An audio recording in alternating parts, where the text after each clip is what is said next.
കർത്താവ് കാരുണ്യവാനും കൃപാനിധിയുമായ ദൈവം, കോപിക്കുന്നതിൽ വിമുഖൻ, സ്നേഹത്തിലും വിശ്വസ്തതയിലും അത്യുദാരൻ, തെറ്റുകളും കുറ്റങ്ങളും പാപങ്ങളും ക്ഷമിച്ചുകൊണ്ട് ആയിരങ്ങളോട് കരുണ കാണിക്കുന്നവൻ.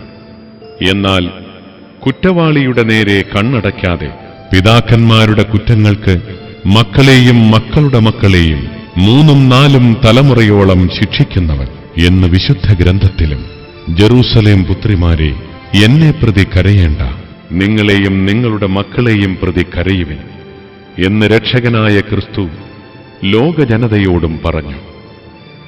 ഇവിടെ ഇതാ, പൂർവപിതാക്കന്മാരുടെ പാപങ്ങൾക്ക് പരിഹാരമായി അവരുടെ അകൃത്യങ്ങൾക്ക് മാപ്പപേക്ഷിച്ച് ദൈവത്തിന്റെ കരുണയ്ക്ക് വേണ്ടി പ്രാർത്ഥിച്ച് വ്യക്തിബന്ധനങ്ങളിൽ നിന്നും കുടുംബബന്ധനങ്ങളിൽ നിന്നും ആത്മാക്കളെ മോചിപ്പിച്ച് ദൈവവഴിയിൽ ചേർക്കാൻ ക്രിസ്തുവിന്റെ 2ാം വരവിനായി യോഹന്നാനെ പോലെ വഴിയൊരുക്കുകയാണ് ഈ ദൈവദാസൻ.